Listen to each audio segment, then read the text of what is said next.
Blog Talk Radio.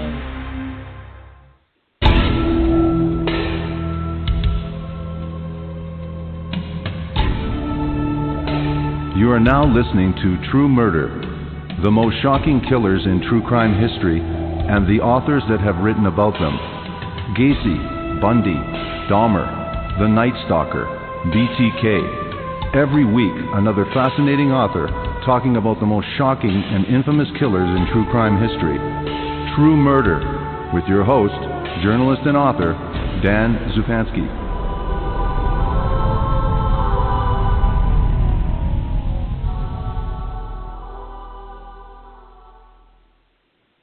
In the late hours of July 22nd, 1991, Milwaukee, Wisconsin changed forever.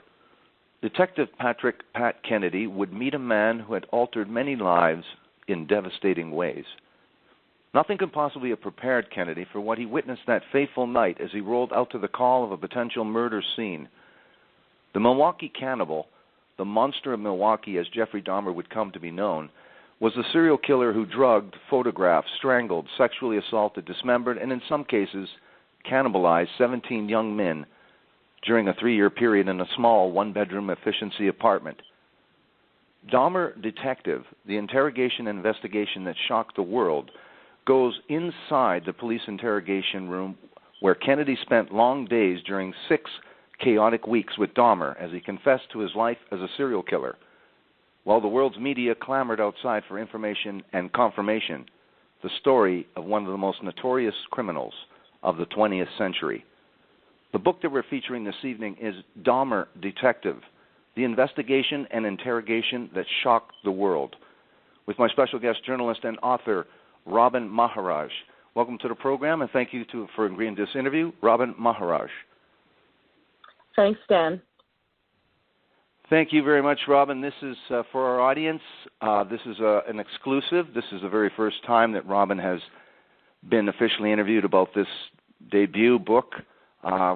She's co-authored, and an incredible, for everybody that's interested in Dahmer or thinks they know anything about Jeffrey Dahmer, this is the definitive book that you need to know and find out about. So let's jump right in there immediately. How did it come to be that you met Pat Kennedy, found out about this manuscript? How did it come to be that you were in the right place, sort of a fateful event, that you would come into contact with Pat Kennedy? Tell us a little bit about that.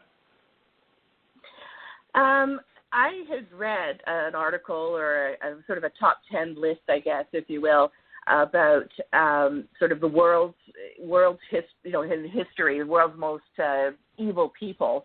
And Jeffrey Dahmer actually topped, he was, I think, top 3 on this list. And it sort of puzzled me a little bit, and it made me really want to reacquaint myself with the case and do a little bit more exploration. So I went to YouTube and I looked at a couple of videos, and of course Patrick Kennedy was featured in most of them.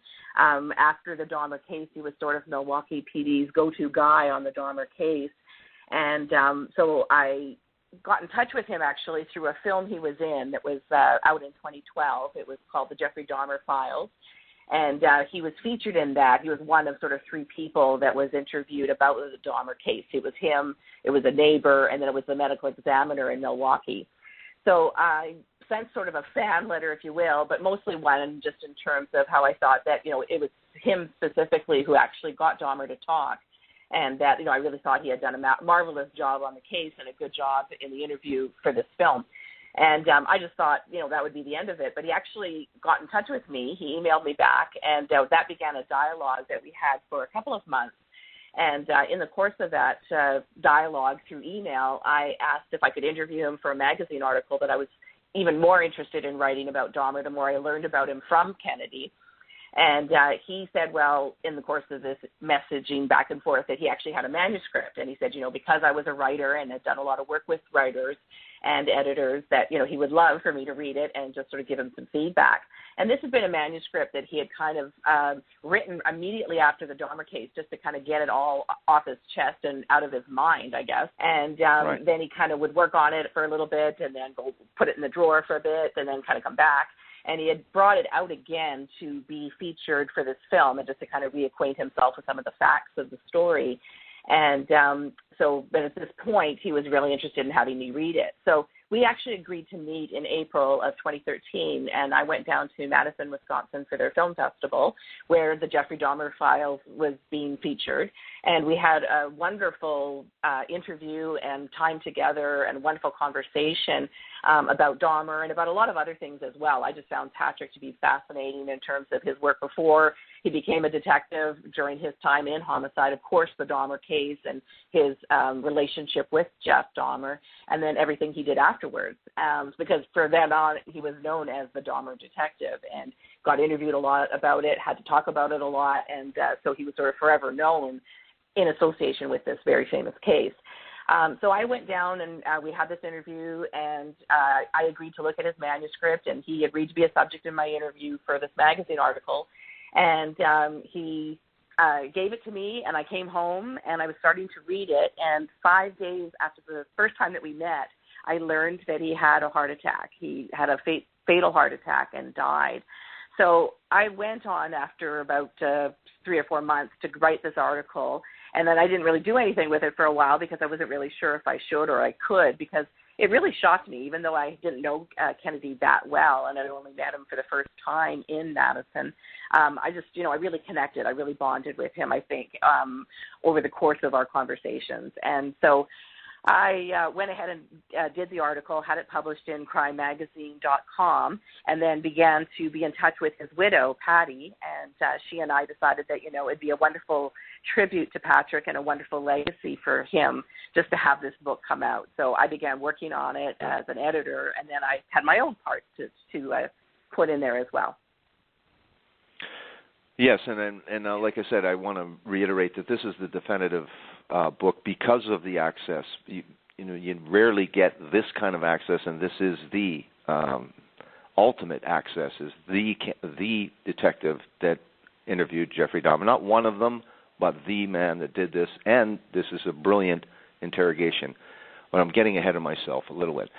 Let's get to before Pat Kennedy meets Jeffrey Dahmer, and as you vividly portray in the book, let's take us back to a story that people think they know or they heard different renditions of, but the Laotian boy that runs out into the middle of the street in despair. Tell us, as you describe again vividly in the book, about that scene in your book. Okay. It was May of 1991. And it was sort of evening and getting into nighttime, and people on the street, it was a sort of a warm night, and so there was people out in the street congregating in front of their apartments and just out and about, kids coming around, teenagers probably more likely, and this boy stumbles out of an apartment, and he's not wearing anything. He's naked, and he probably within just seconds of sort of seeing him, I think most realized he was probably in some kind of distress. A woman grabbed something off of the back of her chair. I think it was like a windbreaker or something, and she ran over with it. And she was trying to speak with him and trying to kind of get from him, what has happened? Why are you out here and what's going on? And he was slurring. He was slurring his words, and he wasn't really able to communicate with her.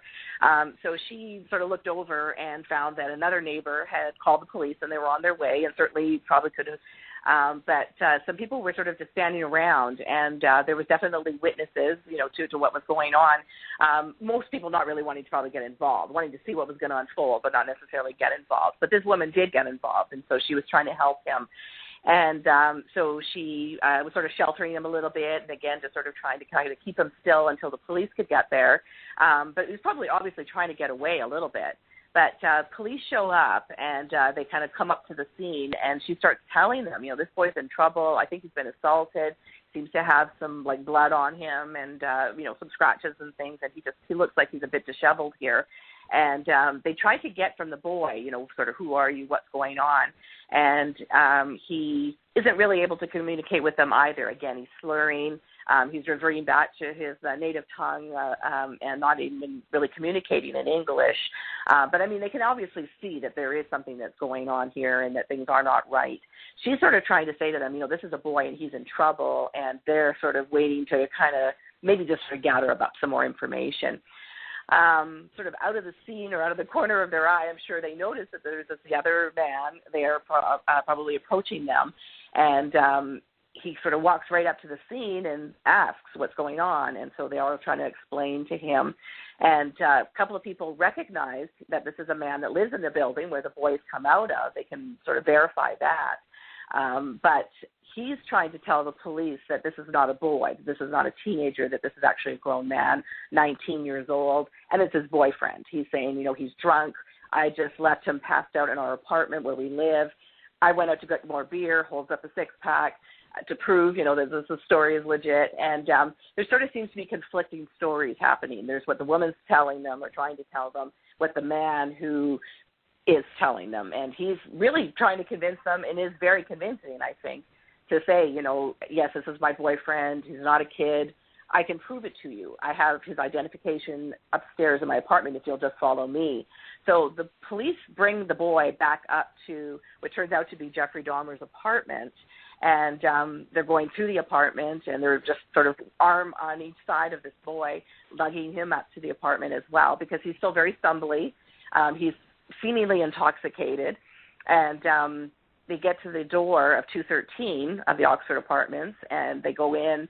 Now, the police sort of stand on the other side of the threshold, and the man of the apartment goes, and he's looking for identification, flipping through things, and the police are just sort of trying to get their story straight. So they have to, because they know they're going to have to fill out some kind of paperwork and a report, but they basically want to sort of wrap this up as quickly as they can. The man sounds really legit. You know, he doesn't have identification, but he's showing them some photographs of the man, what he's saying is a man. It's actually a teenage boy, you know, without a shirt on, looking happy. He's got a drink in his hand. He's smiling for the camera. So they're thumbing through these pictures that look, okay, like maybe this guy's story is on the level. And essentially, long story short, they end up leaving the boy there and believing Dahmer's story. And they go, and Dahmer kills him within half an hour of their leaving. So there is the initial police call, which is, you know, there's a young guy out on the street naked. He looks like he's in trouble. Then later there is another call, and it turns out to be the aunt of one of the two girls, or no, it's actually the mother, sorry, of one of the two girls that was also helping this lady. And she's very concerned because she says, you know, I'm sure that this kid goes to my, you know, my niece's school, and they know him from the street, and he's not a man, he is a boy. And the police are just basically brushing her off. You know, we've done all we can, ma'am. Can't get involved in these little domestic squabbly type things. You know, it's not up to us to judge anybody's lifestyle. And she's not really saying any of that at all. She's basically saying, you know, are you sure? Are you absolutely positive that this is not a boy? And they assure her and basically wave her off, and that's the end of that. So, you know, here in hindsight, of course, is the opportunity where he could have really been stopped. That happened in May. He wasn't caught until July, and 4 men died in that period of time. Now let's get to July 22nd and a gentleman named Tracy Edwards. And you talk about that Tracy Edwards is at a mall and with some friends, a good-looking guy, a black guy, and Dahmer has his, as many people will know, maybe some people will know anyway, that Dahmer has certain preferences, and we'll talk about that later in Interrogation with Pat Kennedy. But tell us about Tracy Edwards and how, because this scene demonstrates how his ruse or his ploy, we'll say, to get people to come back to his apartment. So tell us how Jeffrey Dahmer and Tracy Edwards meet. They meet in a mall. It's in Milwaukee, not too far from where Dahmer lived. And this was actually a place where Dahmer would go, and as he would tell Pat Kennedy, you know, initially he was going there mostly to people watch and just kind of, you know, he was a guy that didn't have really any friends at all, no one that he would hang around with regularly. So if he felt like he wanted to be social and he needed to sort of be out and about with people, I guess the mall was a good place for him to go. And so he would sort of go there also for cruising and sort of seeing and meeting guys that he would find attractive. And as you say, he did have seem to have a type. And it talks about it quite extensively and several times in the interview with Kennedy. And that is that he really, really loves muscular, slight men that are tall and just sort of have really lean and good-looking muscles. If you had ever seen pictures of his apartment, apparently he had quite a bit of artwork that kind of featured muscled, mostly African-American men. And that was definitely what he would look for when he would go out to the clubs, to the gay clubs, and pick up a lot of men. When he would go to the mall, that's the kind of body type that he was looking for. His ruse or his way of sort of seducing would be saying things like, you've really got a nice-looking body. I mean, I think what it would be is mostly like an exchange of glances, maybe first, a smile, kind of a little joke or whatever, just to kind of introduce themselves. But eventually, within a couple of minutes or more, he would get to that point where he would feel comfortable enough to say to them, how would you like to come back to my apartment? I'd love to take some photographs of you. We can have some drinks, maybe watch a movie. I'll pay you $50 or $150, depending on what he had in terms of money that he could do this with. And so offer anywhere between $50 and $150. If the guy was really, really good looking and someone that he was very attracted to, then it would, of course, be more money. So money was always a good incentive. Sometimes it would really, be the thing, I'm sure, that would be the main enticement, but also possibly just the opportunity to have a couple of free drinks with a guy. And, if there was any kind of sexual seduction, that would be a little bonus perhaps. But that was sort of his come on. That was sort of his way of getting these guys interested and coming back to his apartment.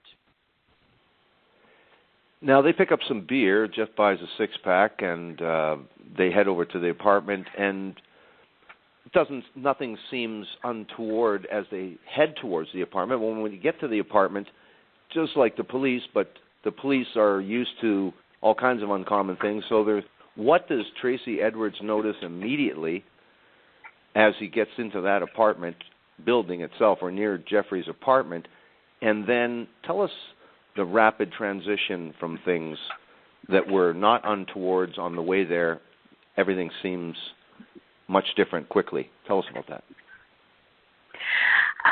Tracy has said in interviews and I guess in the court testimony when he testified at the Dahmer court case, that, he sort of picked up pretty quickly as they were walking and getting to Jeff's apartment that, this is a guy who's probably really shy, doesn't probably have a lot of friends, maybe doesn't have an easy time making connections. He found him attractive. Like he said, he's a nice-looking, decently dressed, blonde guy, blue eyes. He's not an unappealing-looking man. So, there was sort of interest, I guess, on both sides. But I think that in his mind, whatever was going to happen was going to be, some semi-harmless fun. But as soon as they get into the apartment and as soon as they get through the door of 213, he's just overwhelmed by this horrendous smell. And you can imagine, it's like end of July, very hot, very humid. This is like a little apartment, one-bedroom apartment with a window air conditioner. So, it's already going to probably be uncomfortable and unpleasant. And he just walks in and just is overwhelmed and just almost knocked out by the smell. And so he, of course, asks about it immediately. And Dahmer had in the past given the excuse of, my fish died, my fish in my aquarium died, or I have a little freezer and some meat spoiled in there. And this is the excuse that he would give to neighbors and to the caretakers who would come and ask him about it and question him about it. He gave some excuse to Edwards and basically said, I know I've really complained about the smell to my manager, but he's not doing anything about it. So kind of just brushes it away and brushes it off. So they get into the apartment, and Jeffrey's busy locking the door. And much later in his conversations with Kennedy, he would say, as soon as I had that door locked, these guys were mine to control. Whether he would kill them or not, it would be up for later decision. But as soon as they were locked in his apartment, he felt that, it was they were his. So Edward said, he almost noticed immediately that there was a change in Jeff, that he had gone from this sort of happy, quiet kind of reserved, polite guy to sort of, there was a darkness about him. And he really couldn't put his finger on it, but he just really felt like, he needed to lighten the mood a little bit. So Jeff poured him a drink and just handed him this drink and had a beer for himself. And he said the drink tasted awful, and he really just sort of sipped a little bit at it to be polite, but didn't really drink too much of it. And he said that Jeff was kind of quiet. He put in this movie. They were sitting, they were watching the movie. They're, he was trying to engage Jeff in some conversation, asking him about where he worked and, what kind of things he'd like to do for fun. And there really wasn't much of conversation coming from Jeff's side of the couch. But I guess he said, I want to take some pictures and let's get you to take your shirt off. So Tracy complied. He felt like he had to. And then Jeff wanted to move things into the bedroom. So he did, and next thing you know, there's a knife in Jeff's hands. And so Tracy's, probably really wondering, how did this get to this point this quickly? But, yeah, over the course of several hours, there was sort of this back and forth of being in the bedroom, being in the front room where the air conditioning was and where the movie was playing, for him trying to calm Jeff down, but to sort of give the impression that he wasn't going to leave, that I will be here and everything's cool. You don't have to worry about having the knife. You can even put it away if you want. And he said that Jeff was just kind of like rocking back and forth, and he was kind of like mumbling and chanting a little bit, and he just sort of kept rocking back and forth. And, of course, Jeff is drinking this entire time, so he's just getting more and more inebriated, maybe not even noticing really that Tracy has not taken this drink that has been laced with drugs. So this was really kind of a reversal of all of the other engagements that he had with most of the men that he killed. He would drink, but he would sort of stay in control, whereas his victims would be very healthy, athletic, usually men, that would come to his apartment and then be basically drugged through drink and tablets that he would put in them. So it was kind of the opposite going on here. So Tracy, after several hours, says to himself, I have to get out of here or I'm not going to survive this. And so he punches Jeff and just manages to get out of the bedroom, get out of the apartment, get all the door locks undone, and just bolts, gets out of there. And he still has a handcuff that Jeff has put on earlier in the evening attached to his arm, but he does manage to escape. And I think in his testimony and in stories that he's told afterwards, articles, he has said that he just felt that Dahmer was right behind him that entire time. And you could only imagine, he's supposed to be starting to think the smell of that apartment. Who knows really what he all saw, because it's a weird little apartment with all these bodies, we eventually find out. But, just Jeff was a very strange guy. And just suddenly in the apartment, he changed. And, he definitely felt like his life was in danger, and it very much was. What we forgot to mention, and it's just because movies have a little bit of a role in this, it's just interesting. Some of the biggest movies in the world, horror movies anyway, just happen to be fiction and reality at the same time intersect, is that Jeffrey Dahmer's one of his favorite movies was Exorcist 3. So that's the movie he put on. He was rocking back and forth. And he also said to Edwards, he said, I'm going to cut your heart out and eat it. That's right. He does say that to him. Yeah. So Tracy very, very smartly, I think, when I look back on this whole story and this whole scenario, this whole scene as it's unfolding, he did the absolute right thing. He heard it, but he pretended that he didn't hear it. And he just sort of said what he could to calm Dahmer down. He didn't try and jump out of the van and wrestle with a knife. He sort of just thought it out and just said, the more I appease this guy, the better. I think he just sort of felt like the more I can sort of just calm him down, then there'll be more of an opportunity for me to, punch him, knock him over, and at least have a chance to possibly escape. Now, you talk about Edwards flagging down the first police cruiser that comes into vision. So obviously, we know the outcome, but tell us what the police do this time when they go back to Jeffrey Dahmer's apartment, as opposed to when it was the Laotian boys. That's right. Edwards did not want to go back there. He was so frightened, and he was, rightfully so, just, terrified. can't imagine that he's going to be brought back to this scene. Of course, it's a different story. He's able to tell the police, if they had asked him what was going on. He just really wanted to get the cuffs off his hand. That was his biggest concern. He's like, I don't even want to press charges. I just want, to get these things off my arm.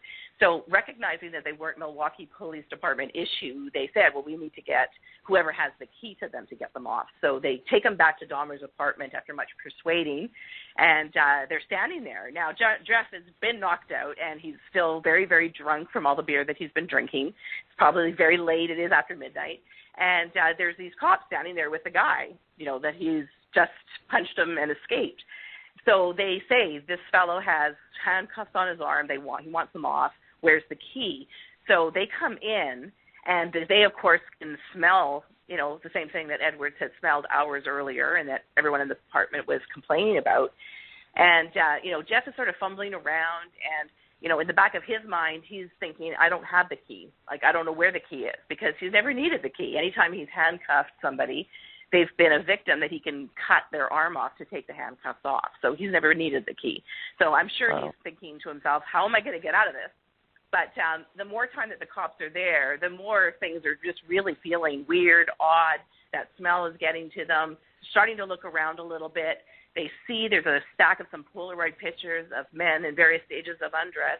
Then they're starting to see pictures of bodies and body parts and viscera. And so one of them just yells, grab him. So they get him down onto the ground. He's wrestling around, and he's really, trying to resist, but they get him down.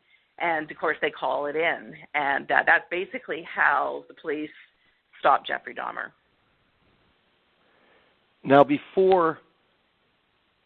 it's very fascinating, because this is something I did not know, and this is where we take this brilliant manuscript and fuse it with the brilliant work you do, too, to bring this story to life and fuse it with this incredible interrogation. But the point where Pat Kennedy's still not involved, these officers, like you say, are looking around. They see the Polaroids. They know the thing's up. They arrest Jeffrey. Tell us what's in the one bedroom, and then tell us what those police find. And then, as you talk about in the book, what's the call that Pat Kennedy gets? As they're looking at these photographs, they've got Dahmer contained. He's down on the ground and he's handcuffed. And then the police start to go through this apartment a little bit. They, for whatever reason, and I'm sure the cop to this day doesn't know why he decided to do this, but he opens the fridge door and there's a severed head sitting in the fridge. And it takes them a couple of seconds to realize that this is real. And that's when they realize this is a serious case, and that, this isn't just a run-of-the-mill kind of a thing that's going on. This is something that they've never, ever dealt with before. They start to, I don't know at that point with just these two officers there, how much they really started to look around, because you start to hear of the things that they're finding, but that's really when more officers arrive and the forensic people are showing up, and Dahmer's actually already in custody at that point, and he's in the interrogation room with Kennedy. But, they find these big drums in his bedroom that have torsos and limbs. They find in the freezer there are pieces of flesh that are wrapped up, that he has cut up and filleted almost. They find more heads. They find skulls. They're just finding, it's a horror movie, really. This is the difference between a serial killer who leaves body parts around for the police to find, and the whole community and neighborhood and city is aware that there's a serial killer on the loose. This is actually finding the killer and finding all of the bodies and then getting the whole story, So that's in a way makes it very unique. But Patrick actually was working the third shift, so he's showing up for work and just kind of getting settled in with a cup of coffee, and his partner shows up, and then they get a call from their captain saying, we just got a call. You guys are up next. It sounds like it's a homicide, something about a head in the fridge. Probably nothing. It's probably a prank, but you have to go check it out. And so that's the call they get, and they're, puzzled about it, figuring it's probably just a big joke, even making jokes about the whole thing. So they get out into this hot, hot night in their car, getting to the scene. They get to the apartment, and immediately they're overwhelmed by the smell. And I think it's something that all cops say, once you've smelled it once, you know it, and that's the smell of decomp. Yeah. And so they go up to the apartment, and, Pat very nicely explains sort of everything that unfolds as he sees it when he first walks through that door. Yeah, this is so now in the interrogation room, for our audience, I mean, this is a savvy audience, but how is it that Jeffrey Dahmer, like many other serial killers and killers, why he wouldn't ask for a lawyer? What is the circumstances in which Jeffrey would be interested, and this is part of it, that Jeffrey would be not so interested in calling a lawyer? How does it come to be that is not something that Jeffrey Dahmer immediately inquires about and desires? Well, I think initially Dahmer in that room, probably for the first little bit of time, really believed that he could probably talk his way out of this. If you know the story, you know that he sort of had a history and had lots of practice and lots of success at actually fooling authorities. With the story of the police and the Laotian boy on the street, and times before that as well, where he managed to sort of talk his way out of a bad situation. So, initially that might have been instinct number one. I think instinct number two for him was to shut down and actually say nothing at all, not ask for anything, not say anything, and basically just sort of clam up. And, he was always a very quiet person, so this would not be an unusual tack for him to take. I think what actually got him to open up, and you sort of do think, why wouldn't he ask for a lawyer? Wouldn't that be the first thing out of his mouth? But his first reaction, I think, was to please Kennedy. This guy comes in, he's asking him if he wants coffee, do you want some cigarettes, sort of is buddying up to him, and it's really nothing at all what Jeff was expecting. So I think he very quickly just really bonded and connected with him and wanted to please him. And so he just sort of started to tell his story. And Kennedy very wisely played it perfectly by sort of letting him talk, asking some questions, nothing too hard, but really just kind of saying to him, there's nothing you can say that you've done that's going to upset me. I'm not here to judge you. I'm just here to get your story. And you really take the audience, the reader, into this, too, because he says, please, Pat, just take your gun out and shoot me. Just end it. Yeah. And Kennedy is horrified to realize that he still had his gun holstered to his hip, and he was pretty, I think, embarrassed in a way. And but, you got to imagine the shock he was in from everything that had just gone on in the previous hour, because he had been in that apartment. He had seen, that was when he met Jeff for the first time. He's down on the floor in handcuffs. And right there, Kennedy is assuring him that he's going to be okay, because Jeff thinks, are you going to beat me up too? And, that was the first thing that Kennedy said is, no, I'm not going to beat you up. I just want to talk to you. It's incredible. And you also he asked the question, do you know what hydrochloric acid would do if you put it into your veins? And so he's talking to Pat Kennedy about that, and then he's crying like a scared little boy, Pat said, and the little puddle of tears underneath his chair. And Pat said, I genuinely felt sorry for him. So he said it was a good time to take a break. Yeah, Kennedy, found himself, I think almost in spite of himself, liking Jeff, because he sort of said, he's actually not a bad guy. I mean, he's done terrible, horrible, monstrous things, but he goes, you could sit and have coffee with him. He did. He sat and had coffee and cigarettes with him. They had lunch together several times. They would talk about things in the paper when they were not doing the interrogation part of the day.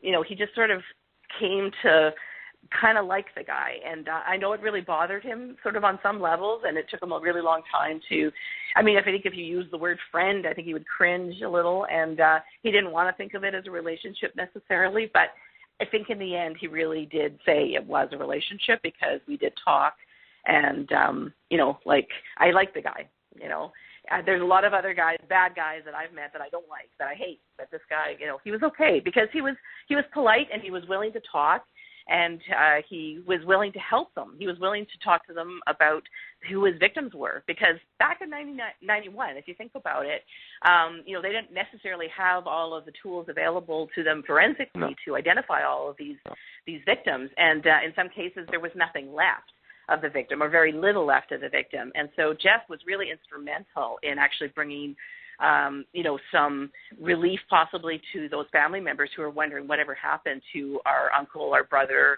our son, our dad, That's what I wanted to talk about, because this is, I think, the pivotal point in the interrogation, is that Pat utilizes all of his own history, his own experiences, good and bad, and incorporates that, as you describe in the book, that he has a background as an AA member, a former drinker, and he has been raised Roman Catholic. So tell us how he uses those two things to convince Jeffrey to help, and what that help is. What help does he ask for specifically?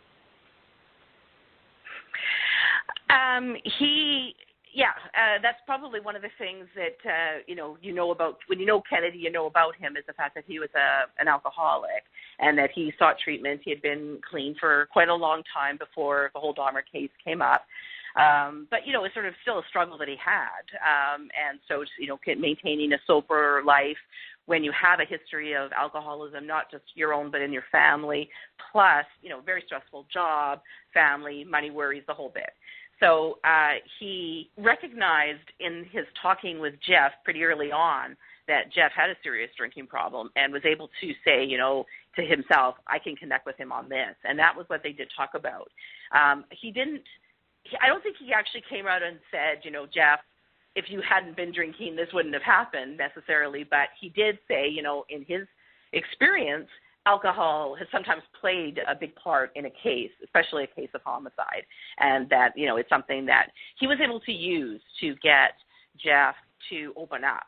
And the whole religion in their lives, Kennedy was Roman Catholic, Jeff was raised Lutheran, but they had a lot of conversations about God and the existence of God, and the part that religion played in their life. And Jeff really felt that when he abandoned religion and stopped going to church and stopped talking about the Bible and Jesus to his grandmother, that's when things kind of started to slide for him. He didn't blame that lack of religion on anyone but himself, but he said that when he stopped focusing on, living the good life, living a better life, that's when things sort of spiraled out of control. So they did talk about that quite a bit as well. And Pat, very early on in his life, had actually wanted to be a Catholic priest, and he actually started to attend pre-seminary classes, and that was sort of the direction that his life was leading, that he was actually going to become a Catholic priest. So the idea of the confessional model, I think, was something that appealed to him, and that, he actually just would naturally incorporate into any conversation that he would have with the suspect, Dahmer or otherwise. So I think that, he just sort of used his natural, innate abilities and his own experience to kind of connect with this suspect, and it worked very quickly. It's within that first night that Jeff was just basically telling him about everything that he had done. Now, also with the addition of cigarettes and hot coffee, he does not ask for a lawyer, and he keeps continuing the conversation. And you talked about the the numerous hours with Jeffrey Dahmer. So tell us about what exactly they go through, and the identification of the victims, and what exactly how he talks about, because he is a unique serial killer in that he doesn't try to justify, blame other people, blame the victims. So he's unique in that respect. So what exactly does Jeffrey Dahmer talk about specifically, and how does he talk to Pat Kennedy about his crimes and his victims and what he has done and his fantasies? Well, this is where, Kennedy, and then through Kennedy and this manuscript, people really learn, I think, more than we've ever really known about what focus Dahmer had as far as choosing his victims and what he was looking for. And you're absolutely right when you say, this wasn't, where he was the kind of things in terms of his victims. He wasn't blaming them. He wasn't saying, well, that person deserves to die, so I'm going to kill them. In his case, he claimed that he loved all of his victims, that he wanted his victims to be with him, and that he didn't want them to leave. He didn't want them to abandon him. So that was why he would choose to kill them, because then they would be with him, for the rest of their life, so that he would have them till the end. And so when he's talking to Kennedy about these victims, and that's exactly what Pat had said to him. He said the only thing you could maybe even do to kind of have any kind of show of remorse and to show that you are sorry for what you did, and to have people believe that, is to help us to identify these people, because then you're at least giving those families, a reasonable story to what happened to them. Because right now these are all men that have just disappeared, and so we can give them some, I hate to use the word closure, but we can give them some understanding of what happened to them. And so Dahmer readily agrees to do this. And I mean, part of it is the fact that he can sit there and talk to them. And, Kennedy, time after time, startles him by not being shocked and surprised. Like, he just continues to listen and ask questions, but not say, Jeff, what a horrible thing that you did, or why would you do that? Or, when he did ask that, it was more just out of a curiosity. It wasn't to place blame or to judge him at all. Jeff just basically kind of goes through, every time he would go out, he would pick somebody up, he would bring them home. He didn't know the names of the victims, so they were doing this all through photography, through pictures that the families had brought in of their missing loved one, of the apartments, the photos that they found in his apartment, and in some cases, police photos that they had of people who had been previously arrested. So this is how they were basically identifying these victims. He was basically telling them the story of the pickup, what he would do, whether they were drinking and whether he drugged them, sort of how it all unfolded, why he would kill them, and what he was doing specifically with each of the bodies. Because there was a progression. Like, initially he was just sort of dispatching these people, these men. Then he was sort of trying to keep them alive a little bit because he just felt it was such a waste to kill them. So he was drilling holes in their head to try and make kind of zombie boyfriends, if you will. And as they're discovering things, as the medical examiner is telling them things, they're asking Jeff about it, and then he's explaining as they go. Now, you talk about this conversation and this rapport that they have, Patrick has with Jeffrey Dahmer, and little by little there is the ability, the evidence that Jeffrey provides, the background information that he did keep some evidence of their identification, didn't he? Some of the victims, wasn't there some? Yeah, I think in most cases he burned stuff or threw it away or just tossed it in the toilet and flushed it, but I think that he did have some identification. There was one man that he really, really was attracted to, and that person's identification, actually, I think they did find it in the drawer of his bedroom. But really, like, if you think about it in terms of trophies, like, and I don't really think that would be the right word necessarily, but, I mean, he kept the men. Like, he tried to keep their skulls. He tried to keep some of their body parts, bones. I mean, they found a lot of bones in his apartment. So that was actually what he needed in order to remind himself of what he had done. And he was using these, to masturbate, the photographs that he had taken, not only of the men alive, but of the men dead.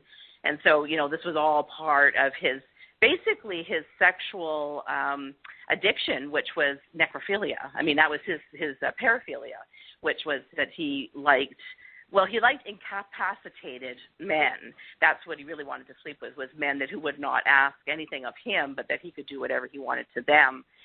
But it almost always ended with most of these pickups with, the man dead. When you talk about necrophilia, again, it's one of those very rare areas that only some of these people, again, are paraphilia. But to add to that, and this is part of Dahmer's uniqueness too, in the experimentation, and also, what about the conversation Pat had with cannibalism? when he asked why was there cannibalism? Well, in Jeff's mind, that he had this kind of romantic notion that this was a way that he could keep these lovers with him forever, and that they would always be a part of him, that he could ingest them, and that they would always be there. So for him, that was sort of what he was doing. And again, it was more sort of towards the end, I think, of his killing spree.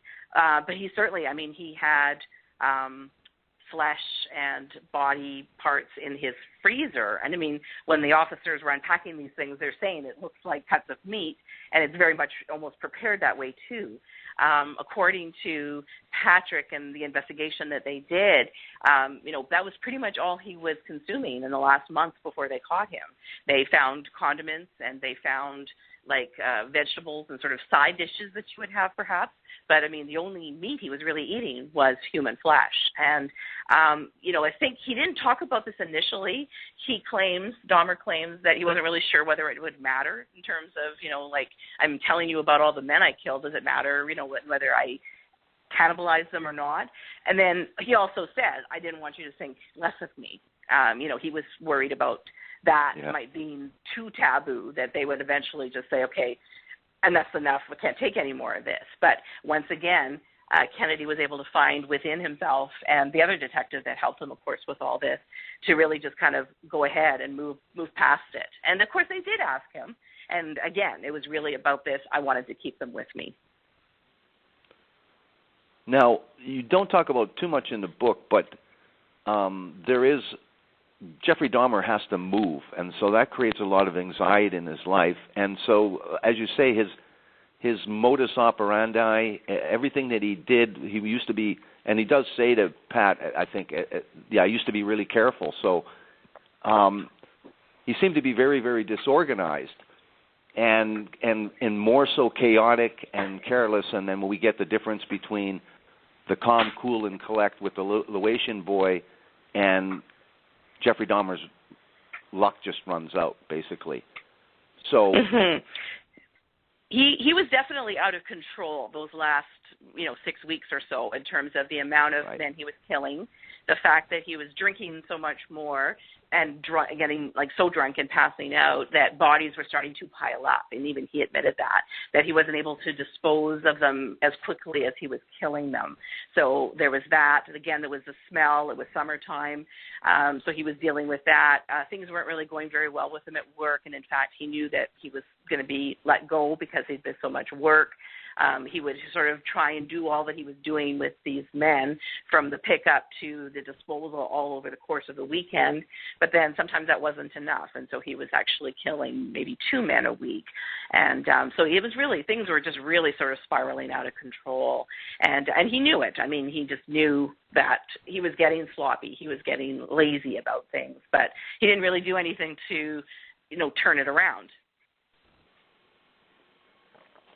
Now, with at the same time, and you point out in the book, it's very interesting, and I remember this at that time too, reading Silence of the Lambs, and then realizing not that long after the movie comes out and it sweeps the Academy Awards, and everybody knows the story of the 2 horrible villains in that movie, one a cannibal and one a person that's making a new suit from a human suit. Anyway, you could talk about what you said about Silence of the Lambs, and then the uncanny art imitates life sort of coincidence in terms of timing. And then from there, tell us what the media's response was to this story in little old Milwaukee, Wisconsin. Yeah, I think that, the irony, really, of Silence of the Lambs and this sort of whole movie that really kind of swept the Academy Awards. Everyone was talking about it. It was such amazing performances, Jodie Foster, Anthony Hopkins, it was just a really well-received movie, and it really just kind of opened up this new area, I think, of that horror genre, just sort of so different at that time, and became like a classic. People love that movie even now, and but yeah, the irony of the psychiatrist, the serial killer, and then what is going on with the skinning of victims. So as soon as the whole Jeffrey Dahmer story came out, People magazine, I think the week after, had a true Silence of the Lambs horror story in this little apartment in Milwaukee, Wisconsin. And it was really like, how could he have gotten away with this for so long? That was really the main focus of the story. Who was this guy, and how did he manage to kill all these people without, really anyone having any kind of knowledge that there was a serial killer in their midst?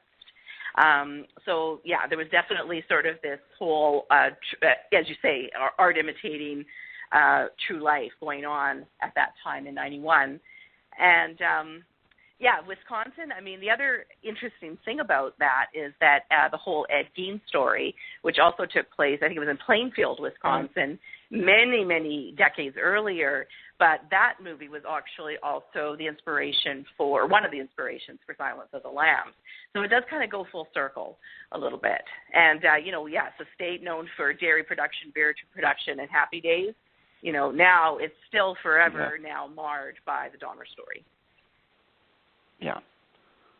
So tell us about how long this interrogation was. What was the net result in terms of, did they identify all of the victims? And how complete and truthful and plausible was this full confession that Kennedy and his associate, another detective, elicited from Jeffrey Dahmer? So what was it all contained in there? Was everything that they ever needed for a trial, for a conviction, was it in there? I think that Kennedy, the detectives, and the prosecutor all felt that Dahmer was honest with them, that once caught, he really just sort of felt what would be the point of holding anything back. I will admit to 17 killings, but not 18. Like, it was just, he basically said, I'm going to tell you everything. There's no reason to not tell you everything now. Interesting about, another little connection with the Silence of the Lambs and how big of a role the FBI played in that, because, of course, Foster's character is, trained to be an FBI agent, and it's sort of all over the movie. Well, in Milwaukee, Dennis Murphy and Patrick Kennedy kept getting visited by these two agents from the FBI who were absolutely convinced that Dahmer is snowing you, he's laughing at you, there's no way he's telling you the whole story, and in fact, you guys might even be suffering a little bit because you're getting too close to, and they kind of laughed it off, and they said, you can leave your information. The FBI agents really wanted to interview Jeffrey Dahmer, but they said, we have him first, and then it's up to his lawyer to decide if he's going to talk to anyone else in authority. And so FBI kind of walked away empty-handed, but Kennedy and Murphy believe that Dahmer told them everything because they were able to identify, certainly like through the photographs and Dahmer's sort of an uncanny recollection of dates and when missing reports were made and when people were last seen. And so they were able to confirm everything. Like they said, he wasn't always necessarily forthcoming with information, but if they asked him a question, they always felt that he was telling them the truth. And, several times along the way, they tried to fool him. They tried to trick him.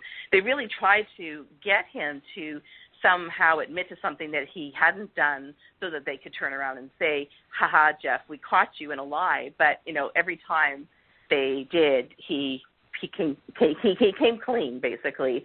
And so I think that Patrick, never doubted that they got the entire story because, again, he would admit to all of this and admit to all the things that he did. And I think that, we get a lot in this book, but, there's probably things that Kennedy just felt he could not even express in writing that he learned about Dahmer.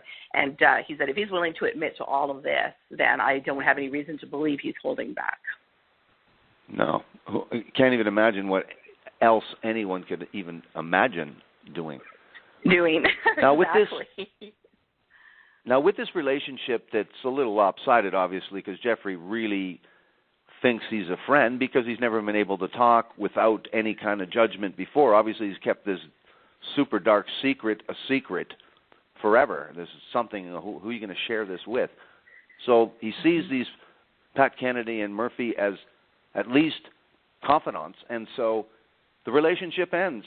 Pat Kennedy is able to compartmentalize. He can feel empathy, but it's a job, and he's a professional. So just tell us about that, because it's interesting what you write, how Pat talks about ending this relationship.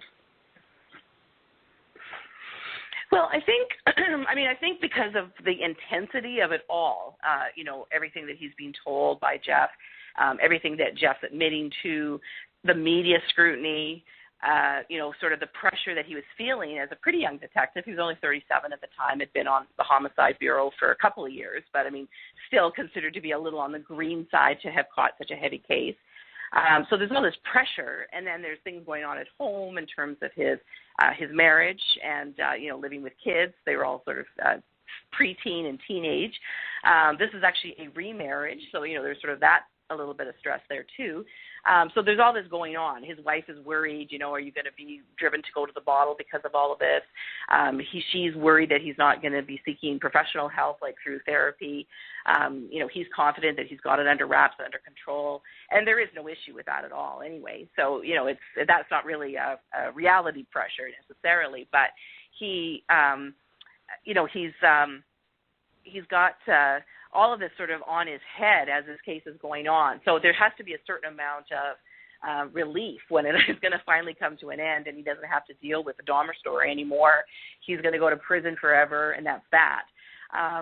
So there is this meeting, Dahmer he's actually admitted to guilt, so it wasn't as though they had to prove that he was guilty. He pled guilty. What was up for debate was whether he was insane or not. And, of course, his lawyers are saying he's insane. Prosecutors saying he knew exactly what he was doing and he should be held responsible for that. He, of course, was found sane. And so there is this little meeting in the back of the judge's quarters where he's in a cell and Patrick goes in, and they do have sort of a chance to say goodbye and a handshake. And, the sort of whole thing kind of comes to an end. And, everyone is cheering. The papers got their story. The media is all, abuzz because this is now sort of the final chapter of this very long story. The city feels as though it can now start to heal and repair itself a little bit and just put this kind of mess behind them. Families can move on. And, I'm sure in many ways Kennedy just sort of felt that was the end of it. He knew it was a case-making, career-making, opportunity, but, you can't live at that pitch for so many weeks. And it was certainly many, many weeks. There was the initial 6 weeks of the interrogation, the daily sitting in the room with Jeff and getting the story. But then there was sort of this downtime while everyone's preparing for the case, and he goes back to the night shift, no longer on day shift. And then it's the trial, and it's basically the decision. So then he's back on day shift, and he's running witnesses around and basically just being available should anyone need him. So it was, again, this very big sort of moment in terms of what was going to be the decision and then sort of the aftermath of that. But as I said earlier, he did become sort of the go-to guy at Milwaukee. Everyone wanted to talk to him. Kennedy is a great storyteller, so he's a very good interview. And, he actually was there. He sat face-to-face. He was the detective that Dahmer insisted on talking to. Right. Now, this is a subject of a documentary, and so then he has written this manuscript. And the attention from this case has certainly not dissipated. His face is on, when people talk about serial killers, his face is among those top 10, the legends of serial killers. And so he's fascinated people for years and years. So as you say, Pat Kennedy was the guy that people would talk to and do interviews. But at some point before, say, the documentary, it seemed that there was less interest, and then it seemed to go in waves in terms of interest in Jeffrey Dahmer, and hence that the documentary, again, years after the crime, obviously. Well, I think that, there is a certain amount of stuff about Dahmer, but not a lot of stuff about Dahmer, partly right. Because there wasn't really the hunt for a serial killer. They basically caught this guy and then realized that they had a serial killer. So, it was there wasn't sort of the whodunit part of the story. They already knew who done it. It was just a matter of identifying the victims and finding out why, like finding out what turned this pretty ordinary, average, almost boring guy who worked in a chocolate factory into this, sort of sexual predator killer. So there was that, and I guess the amount of time that goes by too. Like, this is a 25-year-old case now. This summer is the 20th anniversary of his arrest. So, Right. there's lots more new crimes that have occurred in that period of time. So, it's like anything. I think that sort of comes in waves, I think, as people learn about him and hear about him. I mean, there's like 20-year-olds now who don't know who Jeffrey Dahmer is, and they're interested in reading this book because they want to sort of hear it from the historical point of view. They want to sort of place it back in 91 and just sort of see how police sort of did their job and how this all kind of came together in that time frame. Now, how And recognized was... Oh, go ahead. I was also going to say, just to add to that too, I think also because Dahmer confessed, they didn't have to sort of, turn the screws on him. They didn't have to do a bunch of investigation because they didn't have a willing criminal. I mean, he was willing to talk to them. So I think there is, it's not that it didn't make the story more interesting. I mean, there's lots of interesting facts that come out of it, but it's sort of just a very unusual way that he came to be known, And yeah, you hear Jeffrey Dahmer, most people know who you're talking about because, as you say, he's in the legions of serial killers. He's really high up there. When you talk about the why of this, what did Pat must have wondered, as you wonder, and we all wonder, the why. How did it come to be that this, as everybody seems to know, he didn't come from the kind of backgrounds that you would think. And, of course, Jeffrey Dahmer never blamed his family, and there's been family support. So it doesn't seem to be, and Jeffrey doesn't claim that there is as well. So did Pat ask that question? Did he get any inkling of the why? Like, why did he have the attraction? Or why did just why he went from this, again, no sinister background that seems to be at least what killers claim to have had happen to them, and there's certainly killers that have had horrendous backgrounds, but Jeffrey's, again, like you talk in this book, and people know some other interviews as well, that he was very, very candid, didn't say his family had anything to do with this, it wasn't his upbringing. So again, didn't seem to be any trigger, we'll say, and not so. Other than did Pat in this interrogation pose that question to Jeffrey? How did you come to, or did he have pose that question to himself? Is there an answer to the why? I think that that question was asked several times. Like, I think that Kennedy asked it. I'm sure his family asked him. Anyone who talked to him, when the FBI talked to him and the profilers talked to him, the forensic psychiatrists talked to him. I'm sure that all of the times that he talked about what he did, the why he did it would invariably come up. And, I don't know if any of the answers that he gave really satisfied necessarily because, as you say, he didn't have an abusive background. He didn't have parents who didn't love him or give him enough attention. He had a dad that worked pretty hard and wasn't around a lot. He had a mother who had some mental problems, suffered from depression and anxiety, was hospitalized a few times. I think it was not sort of one thing that led him to become what he became. I think it was the fact that he did spend a lot of time alone. He apparently was a really lonely kid and didn't have a lot of friends, seemed to have a hard time with being around people and be around kids his own age. In school, he was always sort of the weird kid, the quiet, shy guy, would occasionally play a prank and try and be funny, but most of the time, people just kind of ignored him. He's kind of the invisible kid. And I think that, there was sort of that. He was drinking at a pretty young age, like by his late teens or mid-teens, he was drinking pretty much every day. So I think that the fact that he was drinking, it probably did affect him, and maybe it inhibited him a little bit in terms of, or disinhibited him a little bit in terms of taking chances later on when he was killing regularly. But in terms of, it was really his sexual desire. Like he was very, very sexual in terms of he would masturbate a lot, and he seemed to fantasize a lot. So this loneliness and the fantasy life, somewhere in there, it became very sexual, and it became kind of dark and then violent. Not that he wanted to impose violence on anybody, but basically what he wanted to do was to find a man that he was attracted to, incapacitate that man, and then do whatever he wanted to them sexually. So, these fantasies and this darkness sort of stayed with him, and he tried to curb it. He tried to, kind of make it go away and just sort of try and ignore it. And it just sort of kept coming back. It kept overwhelming him. And to the point where, he acted it out on it when he was 18 and says and seemed to be quite horrified by what he did. And, in fact, it stayed with him, the guilt of that, for all of his life. And he managed to go 10 years between his first killing and the second time that he killed. And then around that time, he was the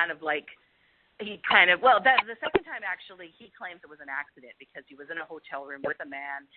They were both drinking and having sex, but then he woke up in the morning and his arms were bruised and the guy was dead. He has no recollection of what he did, but he freely admitted, I must have killed the guy because, I just don't remember it. I blacked out afterwards and I have no memory of it. But he took full responsibility for it.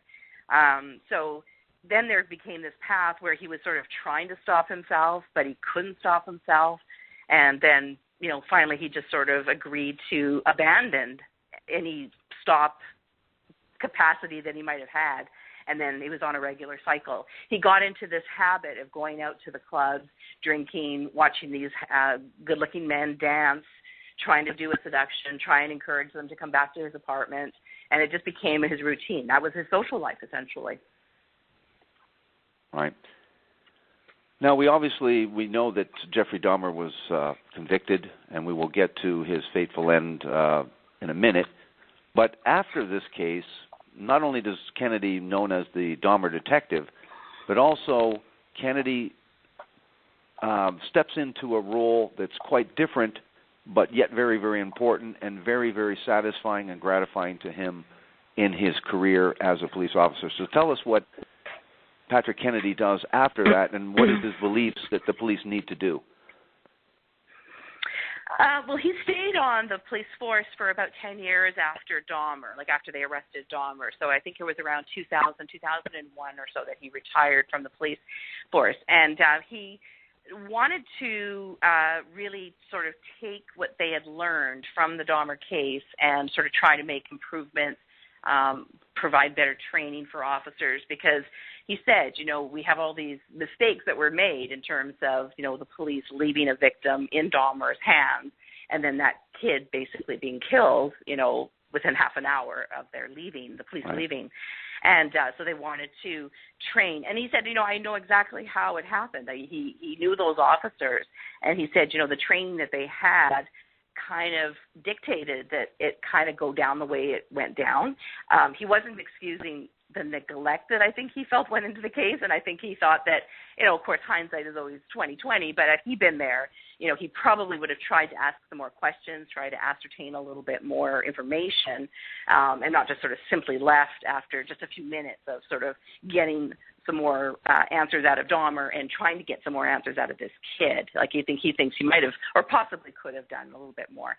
But basically his overall observation of that whole situation was that, police were listening to the white guy that looked and sounded like they did, and that they couldn't understand this kid anyway, so they really kind of focused more on what Dahmer was telling them, even though there was a woman there and a couple of teenage girls who were trying to say to the police, no, listen to us, he is a kid, we know him, he goes to our school, and they just were not really, he feels that they were not trained to kind of take in the whole thing and to actually know the community that they're policing. So these were things that he wanted to sort of try and take away from the Dahmer case and use to improve things with police in general.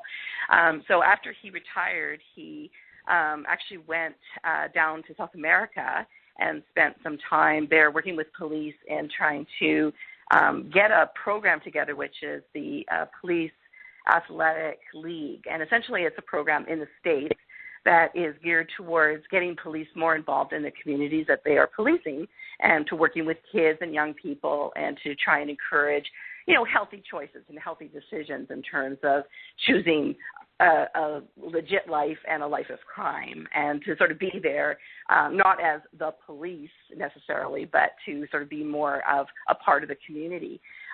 So in terms of what's going on in the States right now, it's actually quite interesting, because these are all issues that we're dealing with, or they had to deal with back 25 years ago. But, he was really, really committed to police having a more positive presence in the community. So he really sort of tried to do a lot where there was projects where he would travel and talk about this police athletic league. The reason they called it the athletic league is that initially it was very focused on sports. And so Pat Kennedy, being a former basketball player at 6'7", was very passionate about that. So he actually organized street games with kids in the community in the inner city of Milwaukee, and with Coach Kennedy as he's running up and down the streets, blowing his whistle and getting the kids involved. And he was very involved with another establishment through his church where he would go, and it was like an open door cafe, and people could come in and have at least one hot free meal a day. And he just really loved being, even though he retired from being a police officer, I think he was just in his heart a cop, and so he was sort of that to the very end. But he did go on also to teach criminology at 2 universities in Wisconsin, and so he was really involved in criminal justice long after he retired from NYPD. Now, you say he passed away in April 2013, and you talked about corresponding and connecting with Pat, his wife, his widow, to put this brilliant manuscript and get it published, and add your own brilliant efforts as well. Tell us about who publishes this, and how people might find out more information about this book. And do you do Facebook, have a website? How might people contact you once they do check out this incredible book? Well, people who want to get in touch with me to either talk about the book or ask questions about it, or purchase a copy if they want to do it directly from me and get a signed copy, should get in touch through poisonberrypress@gmail.com. The book is going to be available on Amazon, so it actually is up there right now, but it's not going to be available until the end of July. So, but people can place orders, I think, right now if they want to. And, it's going to be available in bookstores and basically any way that you get your hands on a book. E-copies will be available shortly, and also possibly an audio book. There's going to be multiple ways and mediums that the book's going to be available. But if people contact me through that Gmail address, poisonberrypress@gmail.com, then I'd be happy to answer any questions that they might have. And if anyone, once they've read it, if they want to review it and send me a copy, that'd be awesome too. Right on. Thank you very much for coming on and talking about this. Again, I told the audience this is an exclusive. This is the first time you've spoken about this book, and the debut of this book, Dahmer Detective, The Investigation and Interrogation That Shocked the World. The definitive story about Jeffrey Dahmer, and the definitive story about the brilliant detective, Pat Kennedy, who got every bit of the shocking story from Jeffrey Dahmer. Very, very incredible book. Thank you very much, Robyn, for coming on and talking about it today. Thank you. Thank you. Thank you so much, Dan. I appreciate it. Have a great evening. Good night.